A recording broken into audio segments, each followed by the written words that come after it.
Boa noite, amados irmãos. Pastor Fatel falando sobre Copa do Mundo, me disseram de uma igreja aí, um pastor pregando contra a Copa, dizendo que o crente não deve assistir os jogos da Copa, porque a Copa é do mundo. Piada ridícula, né? Que negócio sem sentido. O pastor Josué falando aqui também sobre o púlpito. Eu ainda não fui objeto daquela manifestação da graça que permite ao pastor dizer: trago no corpo as marcas de Cristo. Mas eu posso dizer que eu trago no púlpito as marcas de Cristo, porque o meu púlpito lá no Jacarezinho levou 3 tiros. Semana passada foram uns 40, perfazendo um total de 308 confrontos. Só Jesus Cristo. Vocês orem pelo Eric, que é um jardineiro cheio do Espírito Santo, membro da minha igreja, que está ali juntamente com o irmão Gregório, ajudando a plantar uma igreja na comunidade Jacarezinho, num lugar chamado Garganta do Diabo, uma das 7 vias de acesso à comunidade. Por estarmos ali naquele local, em 8 ocasiões diferentes, portanto, conforme lhes disse, 8 confrontos, cerca de 300 tiros de fuzil e pistola, está tudo perfurado, parede, as janelas arrebentadas, e o meu púlpito, pobre púlpito, está lá ferido. Então aqui está esse ministério que traz no púlpito as marcas de Cristo. Irmãos queridos, vamos lá para João capítulo 8, versículo 30, lembrando a todos que invariavelmente o que eu tenho pregado na Igreja Presbiteriana Betânia é o que eu tenho levado para o púlpito da Igreja Presbiteriana da Barra, onde eu sou pastor. Então o texto que nós vamos examinar hoje é o mesmo texto que hoje pela manhã foi objeto de uma exposição lá na nossa querida igreja, filha da Igreja Betânia. Então, João capítulo 8, versículo 30. Todos acharam? Não, 8, 30. João capítulo 8, versículo 30.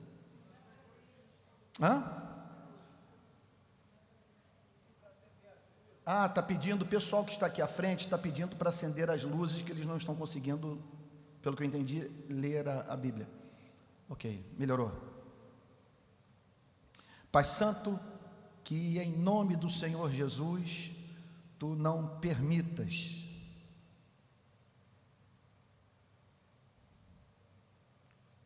que estejamos aqui apenas perante a apresentação de uma grande peça de oratória. O Teu reino não é construído com pregações grandiloquentes, e sim mediante demonstração de espírito de poder. Como diz o velho hino, sem a Tua graça a igreja murcha, que ela não falte nessa noite. Que Tua palavra venha com luz e fogo, que recebamos impressionante discernimento das Escrituras, e acompanhado daquela manifestação do Espírito, que ao término da pregação nos leva a dizer: o nosso coração ardia enquanto as Escrituras eram proclamadas. Faz assim que esta noite seja noite de redenção, noite de salvação, em nome de Jesus, amém. Amém. Dita estas coisas, o Senhor estava pregando, e aí João declara que muitos foram levados a crer em Cristo. Então aquelas pessoas pararam para pensar na possibilidade do Senhor Jesus ser o Messias, o filho de Davi, o futuro rei de Israel. Passaram a ouvir a mensagem de uma outra forma, com outro nível de atenção. O que elas fizeram é o equivalente de você levantar as mãos num culto como esse, ou do pregador o chamar para vir à frente a fim de você entregar sua vida a Cristo. Elas creram em Jesus. Contudo, o Senhor Jesus dá início a um diálogo com os que creram, que nos passa a impressão, se não fizermos uma análise cuidadosa do texto, que ele não estava muito interessado na conversão daquelas pessoas, porque ele torna tudo difícil para elas. Ele não celebra aquela manifestação de fé. Ele não tece nenhum elogio. Tudo que ele faz é estabelecer um diálogo impressionantemente franco com aquelas mesmas pessoas que haviam crido nele. Disse, pois, verso 31, Jesus, vejam só, é o diálogo com as mesmas pessoas que haviam crido nele. Disse Jesus aos judeus que haviam crido nele: se vós permanecerdes na minha palavra, sois verdadeiramente meus discípulos. Com isso, fica claro que o Senhor Jesus preocupava-se com o que nós poderíamos chamar de conversão temporária. Fé que não tem suas raízes no solo de um coração regenerado. Jesus então fala aqui sobre a possibilidade de uma pessoa crer e por um motivo ou por outro vir a se afastar da fé. De crer não com a fé dos regenerados, dos eleitos, dos predestinados, dos que foram verdadeiramente iluminados pelo Espírito Santo por força de um plano eterno. Se vós permanecerdes na minha palavra, ou seja, o Senhor Jesus está apresentando àquelas mesmas pessoas um caminho de aferição da saúde da fé que elas diziam professar, ou que elas estavam professando.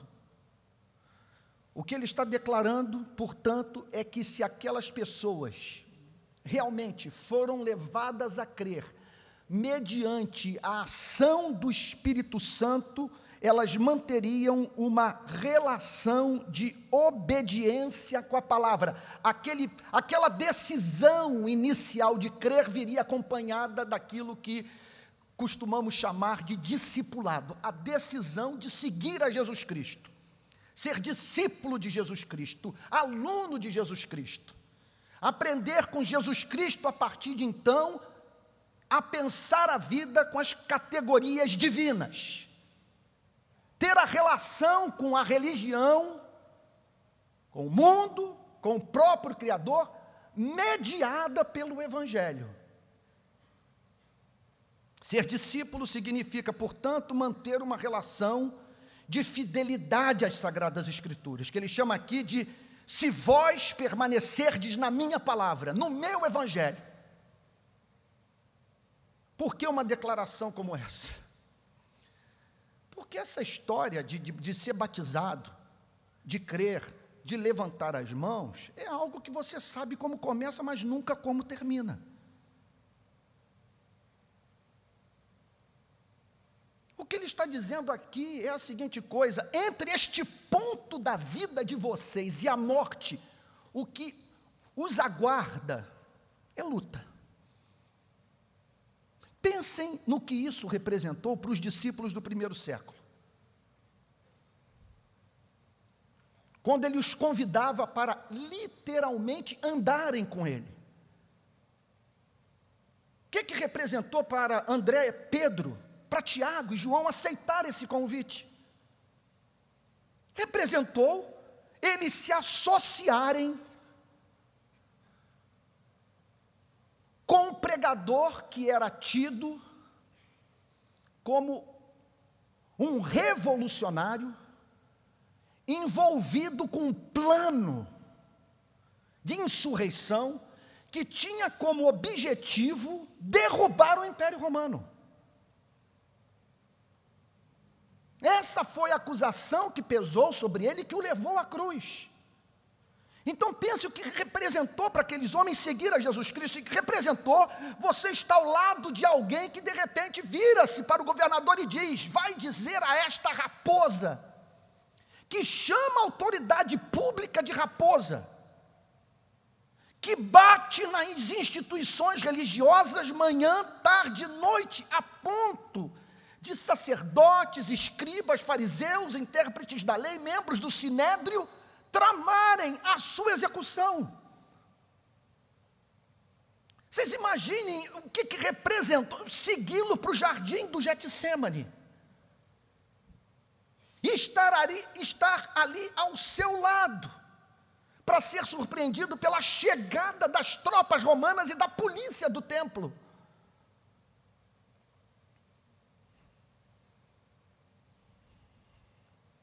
E hoje não é diferente. Essa fé pode pedir de você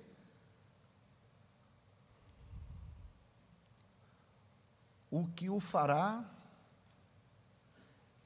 caso você se mantenha obediente ao Evangelho, correr risco de morte. E é nesse ponto, é isso que ele está dizendo aqui, que nós sabemos quem é quem. As pessoas creram nele.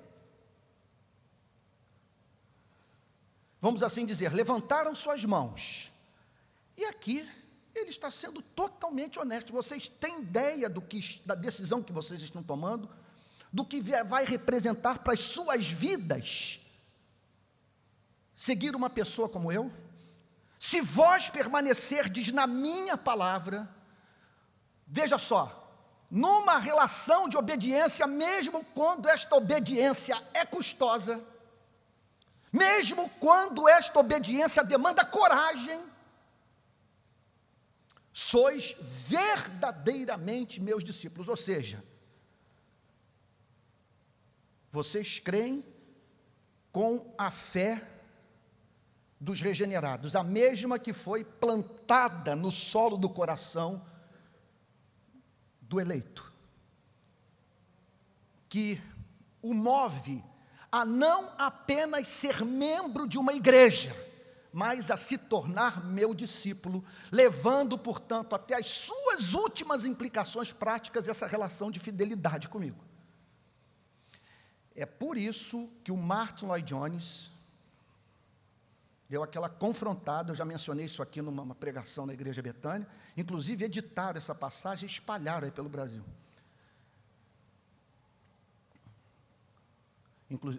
O que me levou, quando Billy Graham morreu, a manifestar meu apreço pelo seu ministério, porque não era do meu interesse, com base naquele diálogo do Billy Graham com Martyn Lloyd-Jones, desmerecer o trabalho do grande evangelista americano.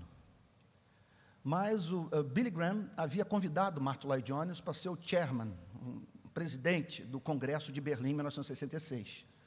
Martyn Lloyd-Jones apresentou a ele duas condições. Número 1, que o Senhor não coloque na plataforma, nos seus congressos de evangelismo, nas suas pregações evangelísticas, nas suas cruzadas evangelísticas, homens que negam a inspiração da Bíblia, liberais.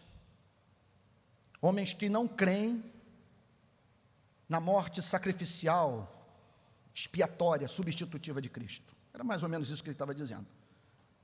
Em segundo lugar, que o senhor pare com os apelos.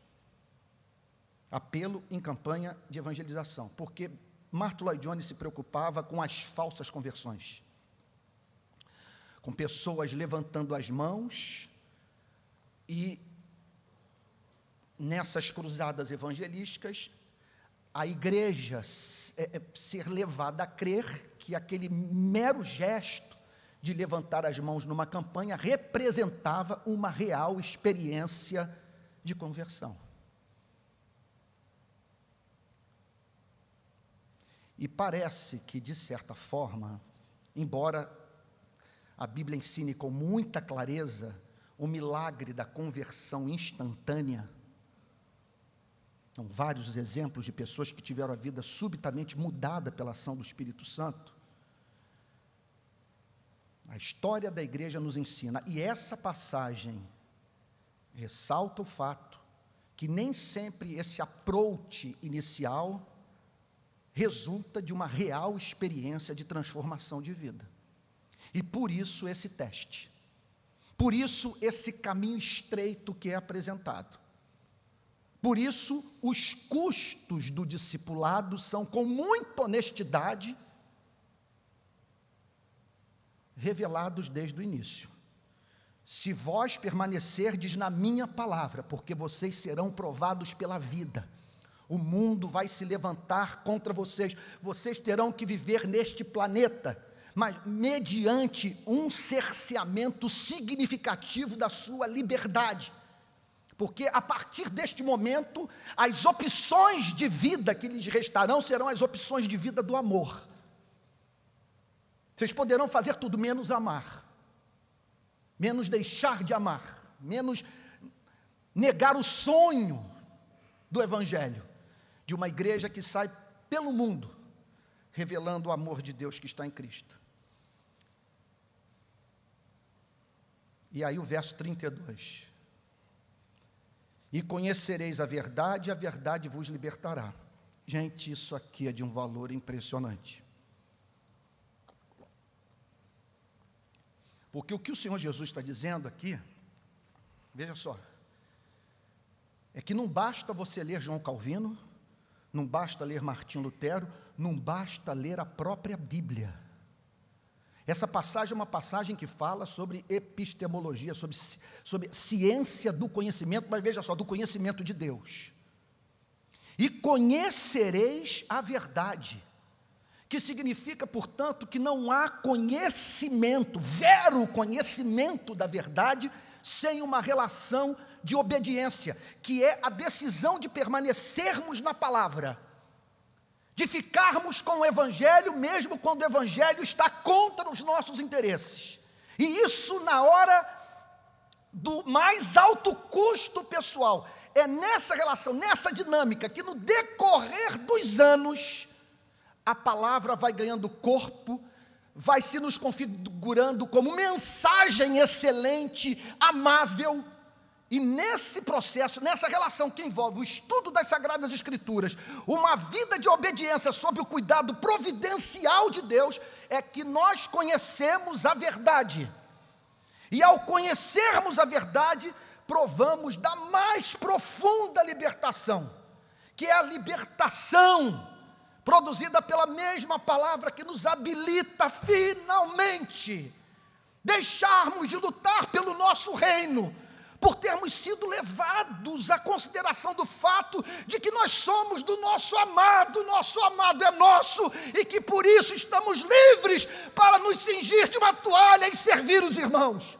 Não temos mais pelo que lutar, porque nós somos de Jesus. O nosso nome está escrito no livro da vida. Somos habitação do Espírito, somos amados com amor eterno, e aquilo que nos aguarda é, no mínimo, o melhor. Isso é libertação.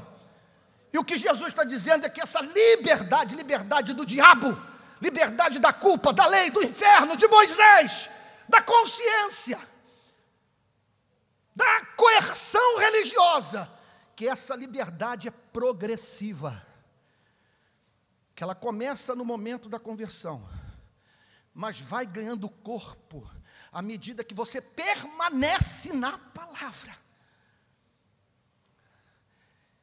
Uma vez que nessa dinâmica, a palavra se torna amável, se torna excelente, e você passa a viver com a palavra a relação de Jacó com Labão por causa de Raquel. Pois a Bíblia diz que Jacó serviu a Labão 7 anos por causa de Raquel, depois serviu mais 7. E estes foram como poucos anos, pelo muito que ele amava Raquel. É a espontaneidade do amor, fruto da libertação evangélica. Pois bem, acontece que o Senhor Jesus foi falar isso para judeus, para membros de igreja evangélica, para presbiterianos. E eles não gostaram da conversa. Eles acharam tudo muito humilhante. Porque Jesus está dizendo aqui o seguinte: vocês são escravos. Vocês sabem disso. Ao que fez então com que os judeus se revoltassem com Cristo e dessem a seguinte e grosseira resposta: somos descendência de Abraão. É como se me permitam usar o português da rua. Que papo brabo é esse? Que história é essa? Que nós estamos precisando de libertação. Nós somos o povo da aliança. Nós conhecemos a Torá. Sinagogas estão espalhadas no nosso país. Estamos aqui, por exemplo, nesse exato momento, em Jerusalém. Olha o esplendor do templo, os sacrifícios. Nenhum povo do planeta recebeu a luz que nós recebemos. Somos da descendência de Abraão. Mais do que isso, nós temos o DNA de Abraão. Nós estamos geneticamente ligados a Abraão. Somos filhos da promessa, da aliança de Deus com Israel, o seu único povo. Eles se ofenderam com Cristo. E se a nossa pregação não causa ofensa cultural, nós não estamos pregando o Evangelho. É impossível essa mensagem ser proclamada e no auditório como esse, por exemplo, pessoas não se sentirem movidas a se levantar e ir embora. E ai do pregador que ocupa esse lugar pisando em ovos. Mais preocupado em agradar do que em glorificar a Deus. Nosso chamado não é para sermos famosos na terra, mas para sermos muito bem conhecidos no céu. Somos descendência de Abraão e jamais fomos escravos de alguém. É claro que eles não podiam estar falando isso do ponto de vista político. Foram escravos no Egito, foram escravos na Babilônia, estavam sob o jugo do Império Romano naqueles dias. Politicamente, foi um povo que passou por sucessivas experiências de sujeição a regimes totalitários. Somos descendência de Abraão, jamais fomos escravos de alguém. Como dizes tu, sereis livres? Como que o Senhor pode considerar a nós que estamos nesse momento aqui em Jerusalém, descendentes de Abraão? Olha aqui a Torá nas nossas mãos. Olha aqui para nós, os nossos filhos circuncidados. Olha para as festas anuais. Todas nós guardamos, inclusive o sábado. Como dizes tu, sereis livres? Eles se sentiram profundamente ofendidos. E a pregação do Evangelho invariavelmente confronta o orgulho humano. Porque o Evangelho vai dizer que você não vale nada. A tal ponto que necessário foi que o Filho de Deus fosse moído pelas suas transgressões. Que mesmo esse Deus o amando, em razão da gravidade do que você e eu fizemos, não podia passar a mão na nossa cabeça e dizer: está perdoado, meu servo. Foi necessário que o seu filho vertesse sangue, porque o que nós cometemos foi um ato de rebelião cósmica. Nós nos insurgimos contra o Criador e estamos transformando o jardim num deserto. E não conseguimos viver sem fazer guerras e explorar uns aos outros. Somos pecadores. Isso é profundamente ofensivo para o homem natural. E aqueles judeus ficaram alucinados com isso. Replicou-lhes Jesus. Olhem só, diálogo que Ele está mantendo com os que creram nele.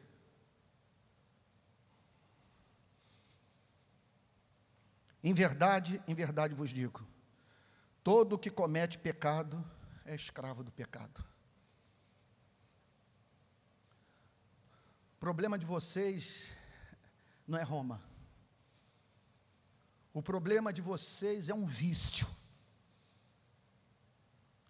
O louco amor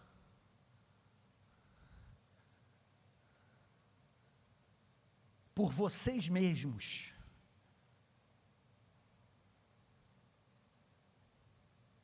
que os conduz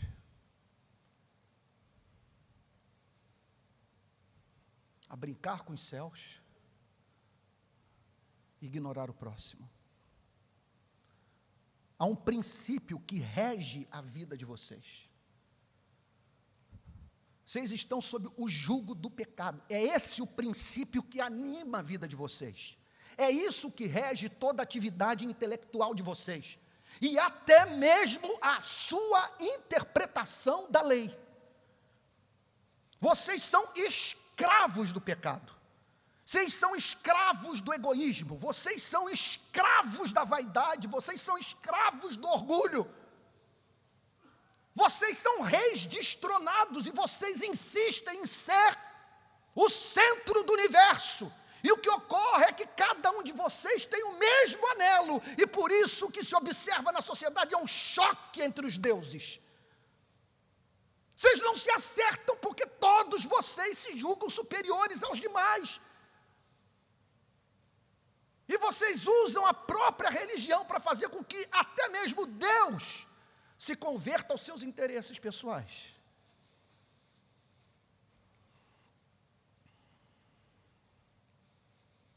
Todo que comete pecado é escravo do pecado. Você imagina isso? Compulsão para pecar, compulsão para não amar, compulsão para não ser misericordioso, para não ser gracioso, para não ser perdoador. Verso 35. O escravo não fica sempre na casa. O escravo não tem sossego. O escravo tem sua vida regida pelo medo. Ele teme no final do dia ser lançado fora. Sua condição é de perene desassossego existencial. Não há estabilidade, não há senso de permanência. Ele não se sente seguro nunca. Porque esta é a condição do escravo. Agora o filho não. O filho sim, para sempre. O filho está sempre em casa.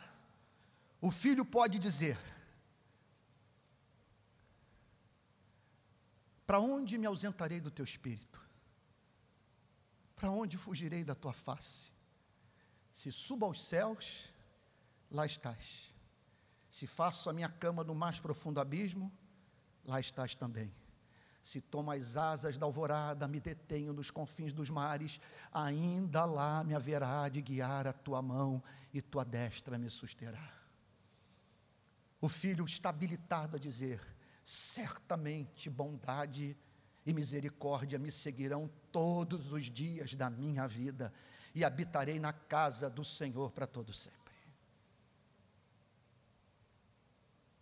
Há uma moça que trabalha na minha casa chamada Alessandra. Ela vai uma vez por mês fazer faxina.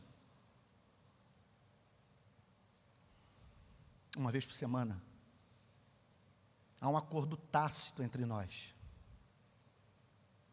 Ela já trabalha conosco há 10 anos, me parece que com muita alegria. Mas ela sabe que precisa ser honesta. Só que a Adriane, minha esposa, e eu temos outras 3 pessoas dentro de casa. Não há acordo tácito. A casa é deles. Para sempre deles. Porque são os nossos filhos. Eleve isso ao infinito e você terá uma ideia de como um regenerado se sente no universo.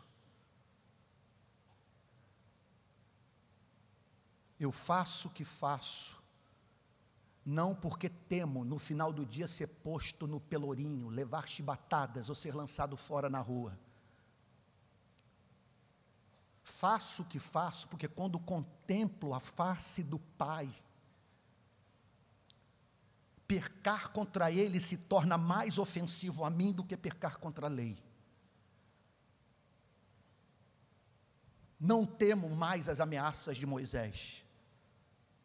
Eu temo não corresponder a tão excelente amor.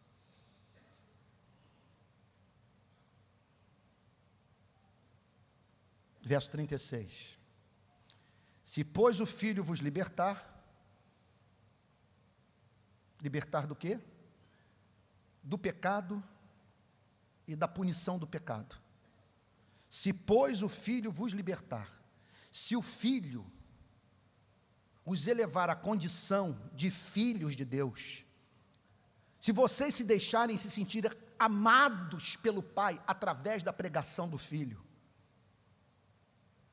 se vocês se convencerem que esse perdão é gratuito, e que é recebido mediante a fé somente, e que a partir deste encontro redentor, é forjado no espírito humano um senso de inevitabilidade, que move o crente a fazer o que faz, por ter se tornado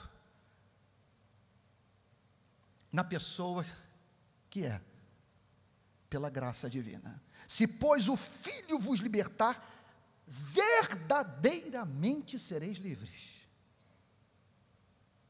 O que significa, portanto, que há níveis de liberdade. Nós podemos falar em termos de liberdade política. Nós podemos falar do relativismo, que remete pessoas para uma liberdade de consciência em relação aos valores socialmente construídos, ou até mesmo os valores absolutos revelados por Deus na sua palavra. Mas essa aqui é a liberdade suprema. Veja só, não é a liberdade que faz o peixe querer voar. Não é a liberdade que faz o pássaro querer nadar debaixo d'água. É a liberdade que faz o homem viver na esfera que lhe foi designada por Deus, que é a esfera do amor, que é a esfera da fidelidade a Deus, da vida em santidade, para o louvor do Todo-Poderoso. Se, pois, o Filho vos libertar, verdadeiramente, aí se autenticamente, sereis livres. É como diz Pascal, essa liberdade é você poder ficar no seu próprio quarto. É você não precisar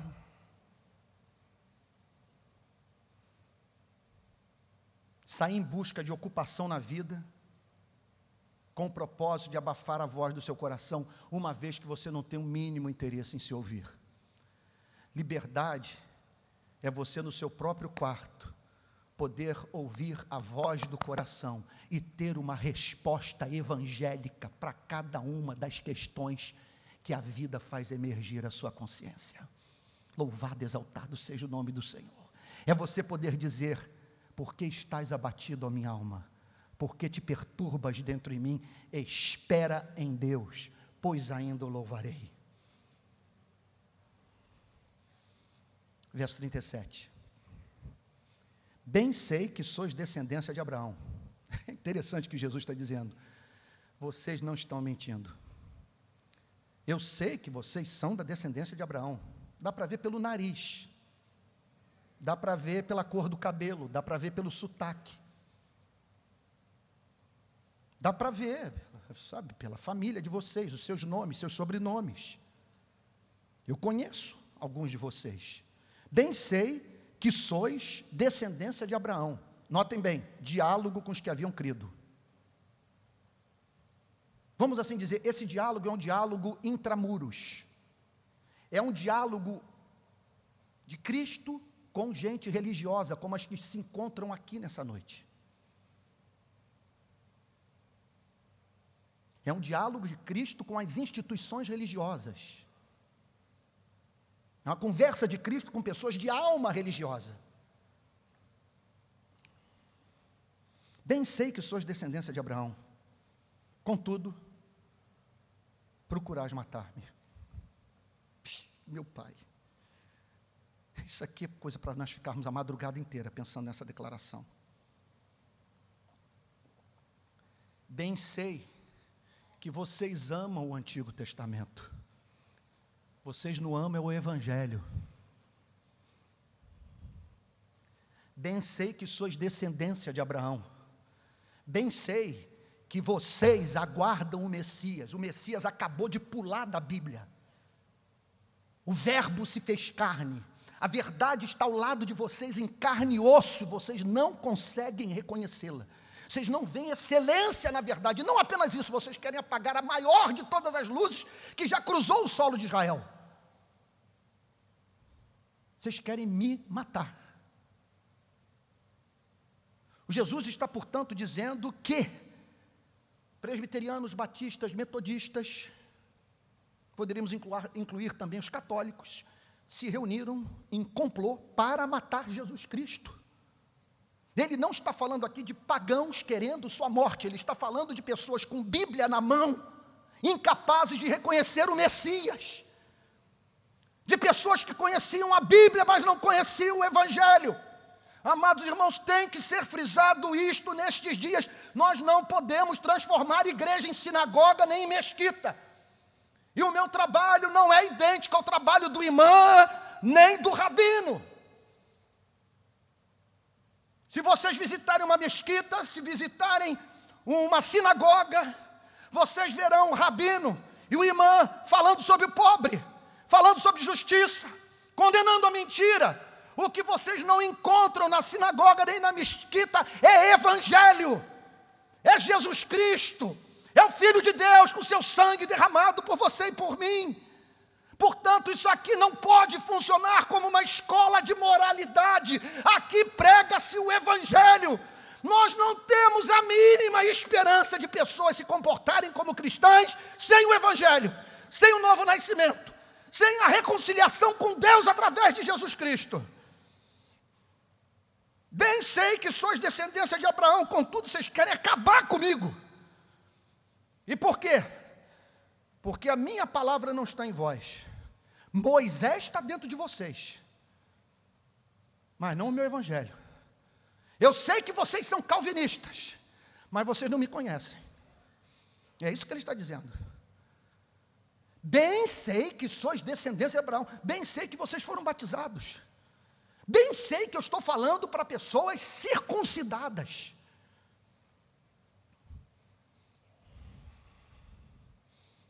Contudo,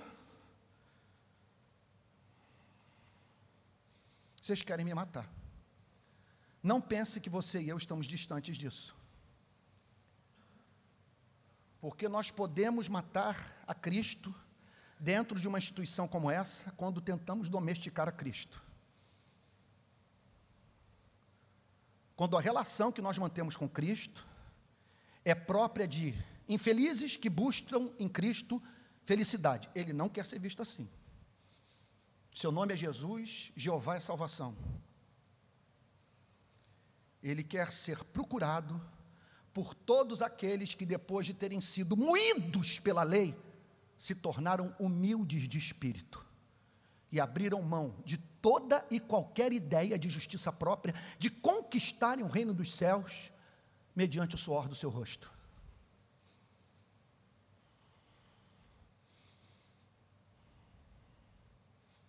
Procurais matar-me porque a minha palavra não está em vós. Igreja sem o Evangelho. Gente, pessoas se levantando contra o aborto, pessoas se levantando contra a eutanásia, pessoas se levantando contra a ideologia de gênero, fazendo suas passeatas, indo para as redes sociais. Muita ênfase, não nego isso, na moral judaico-cristã, mas sem Evangelho, sem Jesus Cristo morto e crucificado, sem a expiação pelo sangue. sem aquela história de subir o templo, bater no peito e dizer: ser propício a mim, pecador. Não tenho como competir com esse fariseu que está orando mais ali na frente. Olha lá, Senhor, ele jejua toda segunda e quinta. Segunda e quinta eu estou com as prostitutas, torrando o dinheiro da cobrança de impostos, das extorsões praticadas por mim. Que esperança eu tenho de voltar para minha casa justificado? Cuidado para nós não transformarmos a igreja numa escola de boas maneiras. Aqui é lugar onde se prega o Evangelho e a nossa missão é reconciliar o pecador com Deus Todo-Poderoso através, veja só, não é através da imitação de Cristo, é através do sangue de Cristo. Imitação de Cristo vem depois. Primeiro você crê para a redenção, depois você o segue.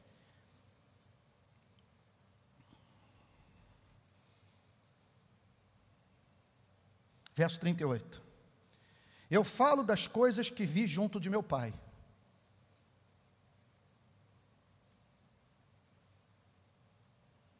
Portanto, nós estamos aqui diante do único pregador que passou por este planeta em condição de fazer uma declaração como essa. Porque quem está pregando aqui nessa noite é um homem enfrentando os problemas da meia-idade, nascido no Rio de Janeiro, que tem muita dificuldade de lidar com esse texto sem os condicionamentos impostos pela cultura dentro da qual ele está inserido, dos livros que lê, da tradição religiosa da qual é herdeiro. Daí a importância de, em primeiro lugar, vocês exigirem do pregador pregações expositivas. Não pode esse lugar ser ocupado por pessoas que não tornam o texto que foi escolhido como base da pregação claro. Você tem que sair por essas portas sabendo o que a Bíblia ensina. E vir com sua Bíblia para o local de adoração e checando nas Sagradas Escrituras se aquilo que o pregador proclama harmoniza-se ao texto inspirado. Eu falo das coisas que vi junto de meu Pai. Eu não posso dizer isso, eu falo asneiras, posso estar num dia infeliz, às vezes eu mesmo volto para casa arrependido de ter manifestado o que há de ruim do meu temperamento, no ato da pregação, e vocês não têm ideia. Outro dia uma pessoa disse para mim: pastor canalha não sofre burnout. Quem sofre burnout são homens que tremem quando vêm aqui, que ocupam um lugar como esse. Que muitas vezes estão sentados ali dizendo o seguinte: o último lugar que eu gostaria de estar nessa noite é no púlpito dessa igreja. Deus, essas pessoas pegaram carros, pegaram ônibus, trouxeram seus filhos e no caminho vieram dizendo: fala que teu servo ouve. Gente, vocês querem me fazer tremer? É você fazer a seguinte oração antes de eu pregar: Senhor, fala através do teu servo. É vontade de sair correndo. Então isso não estou falando de performance, não estou falando de ocupar um lugar como esse para ser amado. É o peso da responsabilidade de você saber que você não fala do que viu diante do Pai. Contudo, é nossa tarefa falar daquilo que Cristo viu diante do Pai, que foi revelado nos 4 evangelhos. Eu falo das coisas que vi junto de meu Pai. Vós, porém, fazeis o que vistes em vosso Pai. Aqui começa um diálogo enigmático. Nesse exato ponto, nós não sabemos de quem Cristo está falando. Então, observem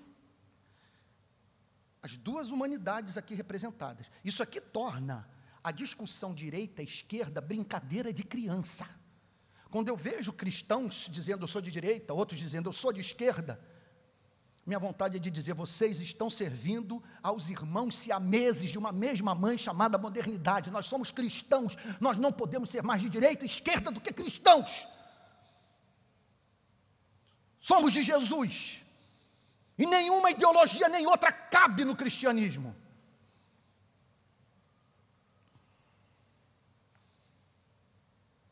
O que Jesus está falando aqui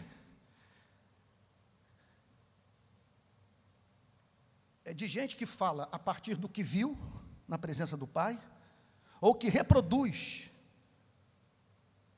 o que outros viram na presença do Pai, e que passa, especialmente o Senhor Jesus, e passa essa informação adiante, e de outros que estão servindo a um outro Pai. Essas pessoas não são, em hipótese alguma, absolutamente neutras.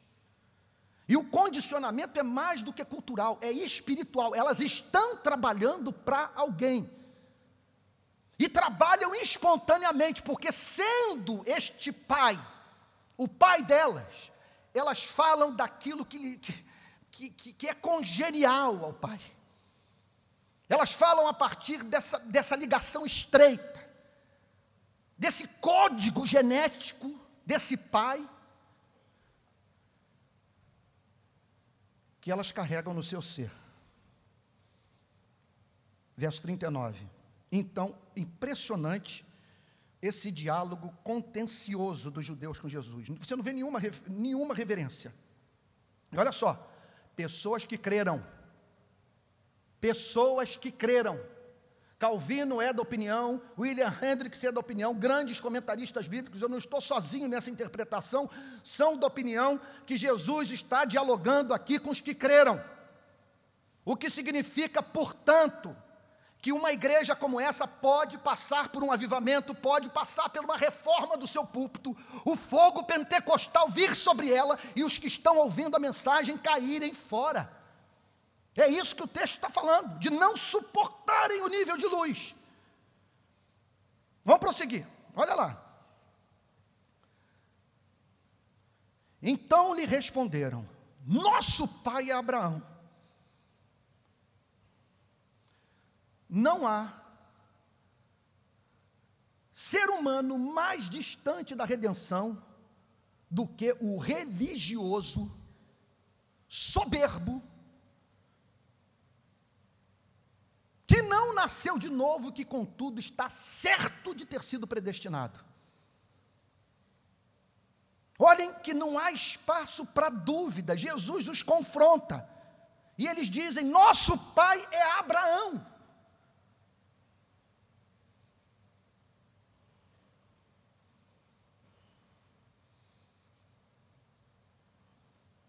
Disse-lhe Jesus: se sois filhos de Abraão, praticai as obras de Abraão.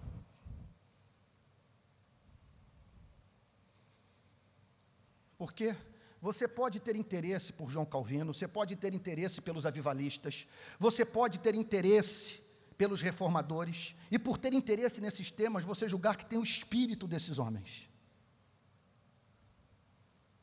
O que o Senhor Jesus está dizendo é que uma coisa é você dizer que é da descendência de Abraão, outra coisa é você ter o espírito de Abraão. Uma coisa é você ter o sangue de Abraão circulando literalmente nas suas artérias. Outra coisa é você entregar o seu Isaque a Deus. Outra coisa é você viver uma vida desenraizada, a ponto de livremente aceitar o chamado de deixar a sua terra, a sua parentela, a sua cultura, sua família amada, e ir para uma terra que eu lhe mostrarei. Ou então de, pela fé, chamar a sua donzela de 100 anos de idade, para ir para a cama com ela, acreditando em ereção, em ejaculação, acreditando no nascimento de uma criança, fruto de uma relação entre um homem e uma mulher que estão na casa dos 100, sendo a mulher estéril. É isso que Jesus está dizendo. Se sois filhos de Abraão, pratiquem as obras de Abraão. E mais ainda, Abraão viu meus dias e teve prazer neles, e vocês estão querendo me matar. Esse é o problema, portanto, de nós julgarmos que pelo fato de sermos filhos de crentes, a conversão opera sem automático. Esse texto é um golpe frontal na falsa segurança de salvação. E não há pessoa mais intratável, mais empedernida,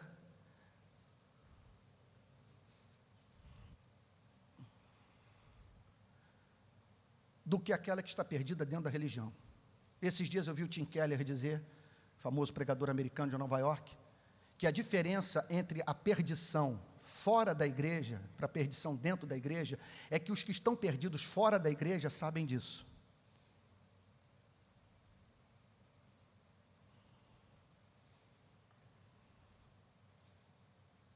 Nosso pai Abraão, disse-lhe Jesus: se sois filhos de Abraão, praticai as obras de Abraão. Eu penso que eu posso falar isso aqui no púlpito da igreja Betânia. Eu me converti nessa igreja 36 anos atrás. A Betânia sempre esteve cercada de igrejas fundamentalistas. O entorno nosso nunca foi um entorno fácil. Uma cidade coalhada de profecia, com profetas dirigindo a vida das pessoas, igrejas sem a mínima, eu não vou falar cultura teológica, o mínimo conhecimento das Sagradas Escrituras, e dadas a uma leitura profundamente pietista da Bíblia, profundamente piegas, e que isso acaba, portanto, eu fui testemunha disso, influenciando com pessoas, inclusive, querendo trazer esse espírito para dentro da igreja. E muitas vezes o que acontece? O sujeito mais canalha vai para uma dessas reuniões e ouve uma profetisa de lhe dizer que vê uma bandeja de prata com o livro da vida escrito, sabe, tal, que seu nome está lá, e dando certeza de salvação para uma pessoa que não evidencia ser da descendência espiritual de Abraão. Se sois filhos de Abraão, praticai as obras de Abraão. Ou seja, a forma mais segura de você se certificar que faz parte da família da aliança é a prática do Evangelho. Pelo fruto se conhece a árvore. Se conhece a descendência espiritual de Abraão por andar nos passos de Abraão.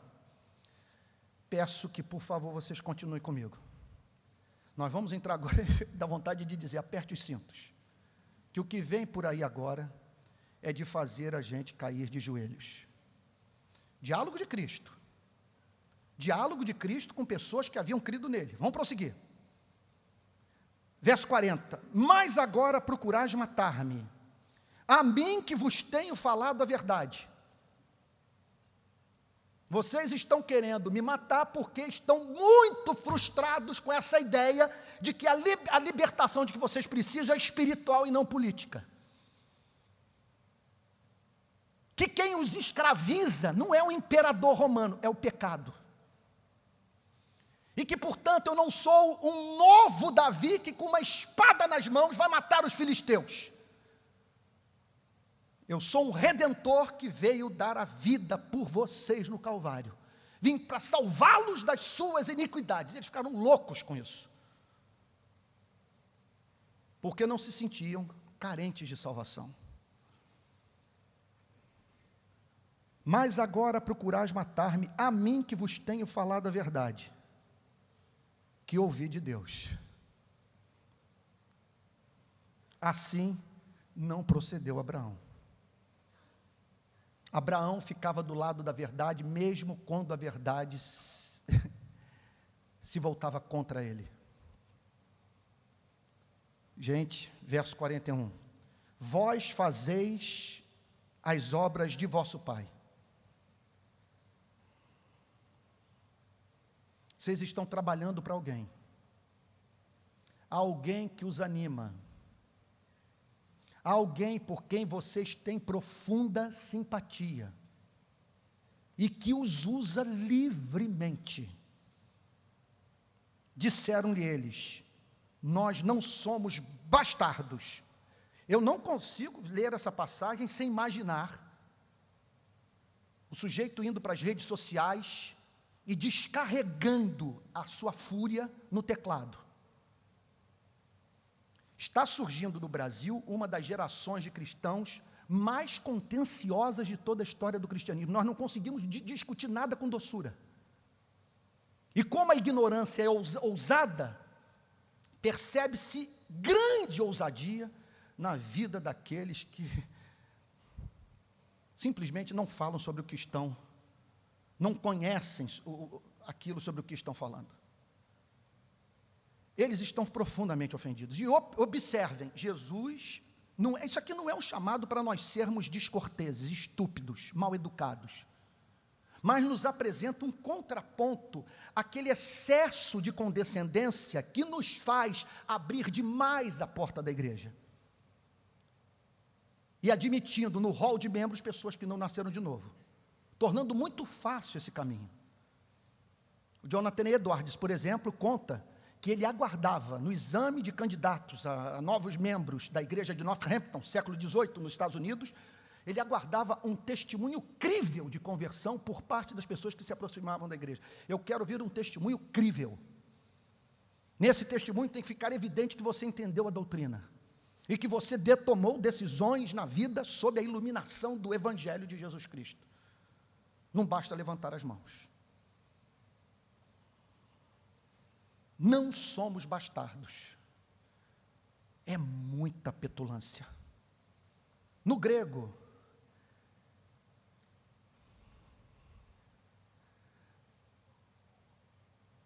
o texto nos dá o direito de fazer a seguinte interpretação: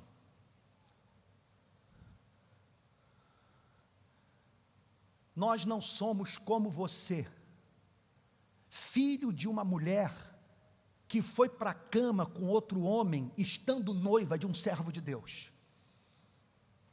Gneu porneia. Nós não somos filhos de relações sexuais ilícitas. Ou você acha que nós engolimos esse papo furado de que você nasceu de uma virgem pela obra do Espírito Santo? Nós não somos bastardos. Essa é uma possível interpretação. A interpretação que William Hendrickson, por exemplo, grande comentarista americano, faz dessa passagem. Uma outra possível interpretação: eles estavam aqui respondendo a algo dito pelos samaritanos. Os samaritanos, por algum motivo, foram levados a crer na seguinte coisa: nós, samaritanos, somos filhos de Sete. Nós somos filhos de uma relação consensual, em amor, para a glória de Deus, entre Adão e Eva. Os judeus não. Os judeus são filhos de Cão, de uma relação que Eva manteve com o diabo. E aqui eles dizem: nós não somos bastardos. Nós temos um pai que é Deus. Nós não somos como os pagãos. Não somos como você, possivelmente, eles disseram isso, fruto de uma relação de adultério. Não somos bastardos, nós temos um pai que é Deus. O diálogo com uma pessoa como essa, gente, é praticamente impossível. Esses dias o meu filho Pedro disse para mim: papai, falando de pessoas que nós conhecemos nas redes sociais, são as mais estúpidas que vocês possam imaginar. Não revela o espírito do cristianismo em nada do que escrevem. E meu filho disse ontem para mim a seguinte coisa: papai, eles foram esses dias para a internet para dizer que, tal como os profetas do passado foram perseguidos, hoje eles estão sendo perseguidos por proclamarem a verdade, mas eles estão sendo perseguidos porque são muito boçais, porque eles acham que vão mover pessoas a mudarem de ideia, as insultando.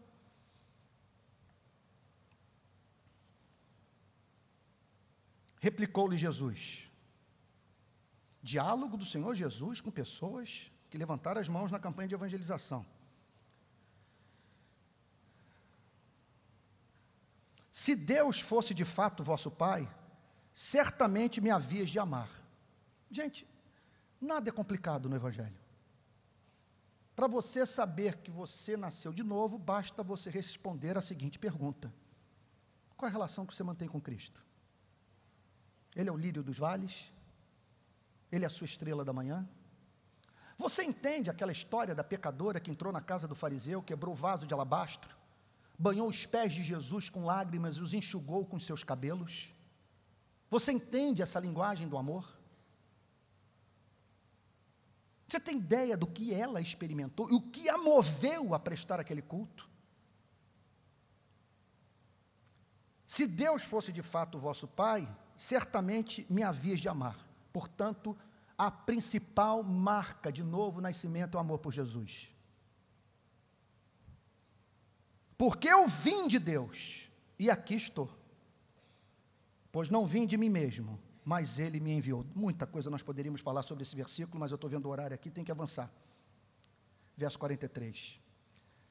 Todos os que amam apologética, filosofia, teologia sistemática, deveriam, na verdade todos nós, deveríamos dedicar especial atenção a esse verso 43, porque mais uma vez Jesus está falando sobre ciência do conhecimento.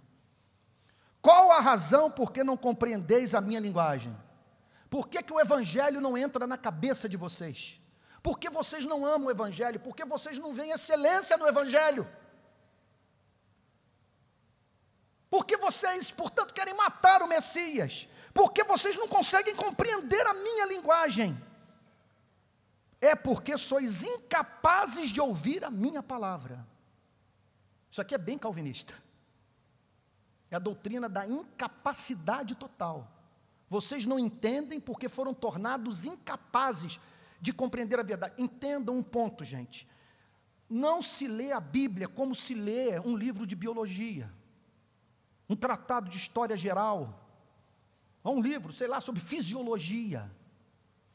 Para você ler este livro e tirar proveito dele, ele aquecer o seu coração, enxugar suas lágrimas, o fazer sonhar, arrebatar sua alma, tem que haver afinidade com esse livro. É um livro diferente de todos os outros. Você tem que estar habilitado, repito, a sentir a doçura do mel, a ter discernimento espiritual, a perceber a excelência da verdade, tal como foi registrada pelos profetas e apóstolos nas páginas do Antigo e do Novo Testamento. Vocês, portanto, disse o Senhor Jesus, porque vocês não compreendem a minha linguagem, porque sois incapazes de ouvir a minha palavra. E por que eles eram incapazes de ouvir a palavra? Por causa do Pai. Por causa de uma ligação espiritual que eles mantinham com certo Pai. Em razão da afinidade com esse Pai. Portanto, eles tinham o entendimento embotado.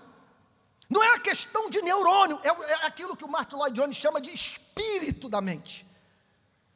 Dos fatores predisponentes da mente, aquilo que faz a mente funcionar de uma determinada maneira.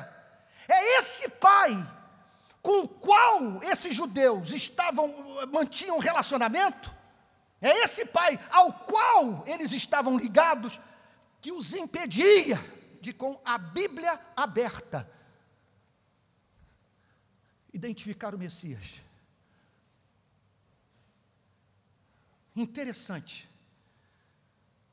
Esse pai levava essas pessoas a ter interesse pela Bíblia, mas não pelo Evangelho. O problema dela não era com Moisés, não era com a Torá, era com Jesus Cristo. Estou terminando.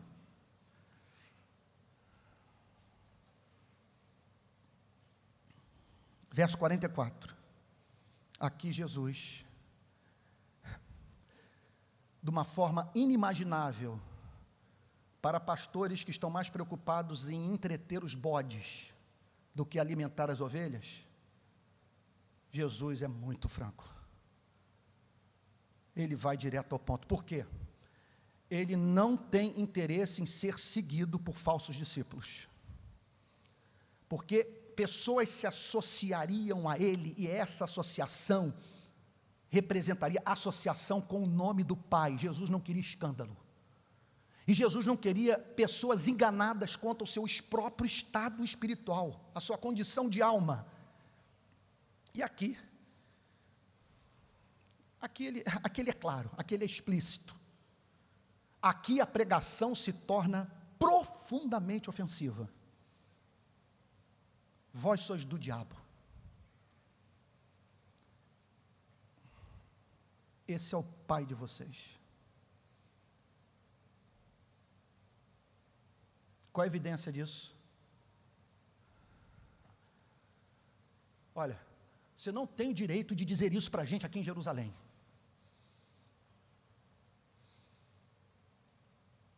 Jejuamos 2 vezes por semana. Nós temos passagens inteiras da Torá memorizadas. Guardamos todas as festas. Somos circuncisos, circuncidamos os nossos filhos.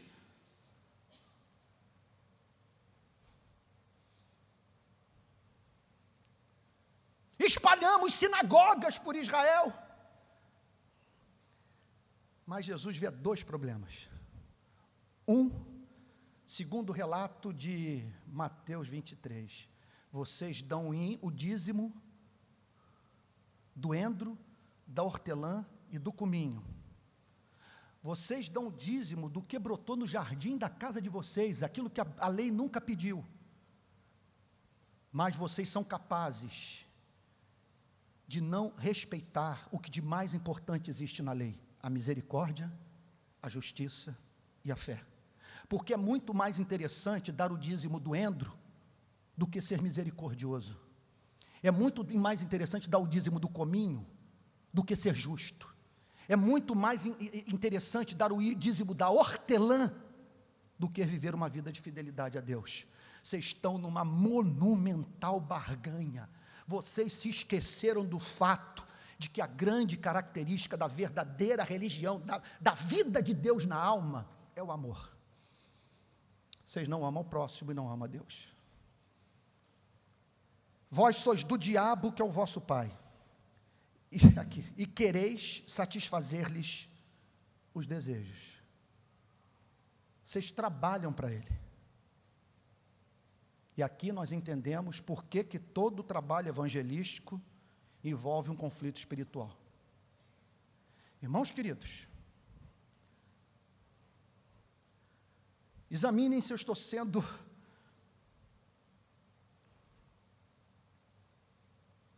vamos lá, vou correr o risco de ser muito pretensioso. Se eu estou sendo profeta ou não. A igreja Betânia pregando o evangelho.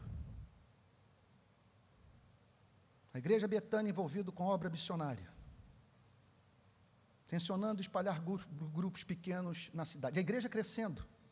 Mais uma vez eu estou diante de um dos auditórios mais cheios da história recente da igreja Betânia.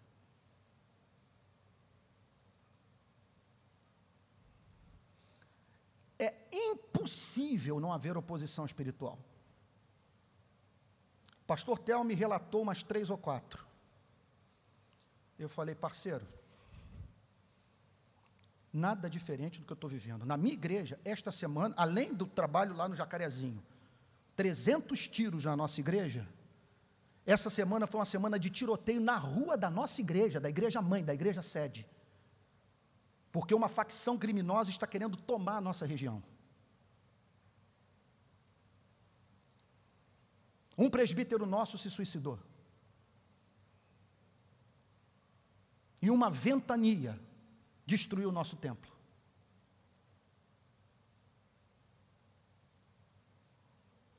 Irmãos, se o que Jesus está falando aqui é verdade, vocês podem até me chamar de louco, que ninguém pode dizer que eu não estou sendo honesto com o texto. Vocês me perdoem também se eu estou falando, se eu estou sendo aqui arrogante, porque eu sei que eu estou entrando num campo que é culturalmente muito ofensivo. Eu estou falando sobre o diabo, sua existência e seu domínio sobre os seres humanos, e é isso que Jesus ensina. E Jesus está falando de pessoas que trabalham para o diabo e que não conseguem suportar a verdade, porque estão espiritualmente ligadas ao inferno. Irmãos, a igreja não avança sem oração. Sem a graça de Deus, a igreja murcha. E não há necessidade maior do que buscarmos diariamente o batismo com o Espírito Santo e de sermos uma igreja possessa do Espírito da graça divina. Ficar em Jerusalém até que do alto sejais revestidos de poder. O que levou, portanto, o apóstolo Paulo a dizer a seguinte coisa para o rei Agripa. E interessante que é um diálogo que ele teve com Cristo, que ele revela só aqui. Ele conta o que Jesus falou para ele quando chamou para a obra missionária. Mas levanta-te, firma-te sobre os teus pés, porque por isto te apareci. Atos 26, 16. Para te constituir ministro e testemunha, tanto das coisas em que me viste, como daquelas pelas quais te aparecerei ainda, livrando-te do povo e dos gentios. Há livramento, porque maior o que está conosco do que o que está do outro lado, para os quais eu te envio. Agora, olha a descrição da atividade missionária do apóstolo Paulo. O que Jesus falou que ele haveria de fazer? O que aconteceria no mundo espiritual com o envio do apóstolo Paulo para a Europa, para o mundo gentio, para o mundo pagão? Para lhes abrires os olhos e os converteres das trevas para a luz, e da potestade de Satanás para Deus, a fim de que recebam eles remissão de pecados e herança entre os que são santificados pela fé em mim. O apóstolo Paulo está falando, portanto, que a igreja, quer queira, quer ela não queira, se está envolvida com a pregação do evangelho, não há mínima dúvida, está envolvida, consequentemente, em batalha espiritual. A evangelização, segundo o Senhor Jesus, de acordo com a teologia do apóstolo Paulo, ele vos libertou do império das trevas e vos transportou para o reino do Filho do seu amor. É um trabalho de resgate, é ir no campo do adversário e arrebatar aqueles que foram tornados cativos por ele. É por isso que nós não podemos nos aventurar nesse trabalho sem estarmos vestidos da nossa armadura completa. É por isso que nós não podemos impor as mãos sobre neófitos. Esse é um mundo perigoso. É um mundo como o leão que ruge procurando alguém para devorar.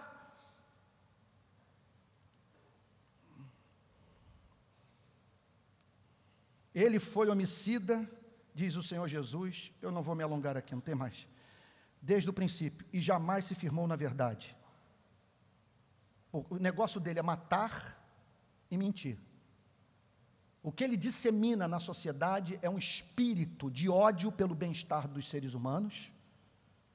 Ele é homicida, disse o Senhor Jesus, desde o princípio do mundo. Ele se dedica a essa tarefa, porque deve ter levado o diabo à loucura, ver esses, eu presumo, aqui é teologia, eu estou viajando, mas eu presumo o seguinte, ele cria seres do barro, que defecam e urinam. E de repente ele descobre que esses seres terão o status cósmico de filhos seus.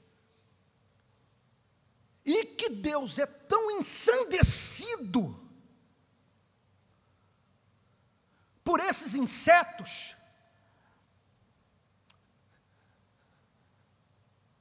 que foi capaz de enviar o seu único filho para redimi-los dos seus pecados. Então, muito provavelmente, é uma inveja profunda, associada a um ódio por Cristo, e a ideia de Cristo ser o Senhor do universo, e estar constituindo um povo para si, que vai participar da festa de amor eterna da Santíssima Trindade, que agora Deus tem uma filha, que vai participar dessa festa chamada igreja. Ele foi homicida desde o princípio, jamais se firmou na verdade, porque nele não há verdade. Quando ele profere mentira, fala do que lhe é próprio, porque é mentiroso e pai da mentira.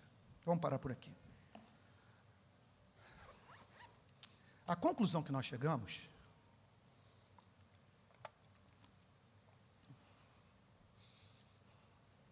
vamos lá, irmãos, eu não posso ficar aqui pisando em ovos.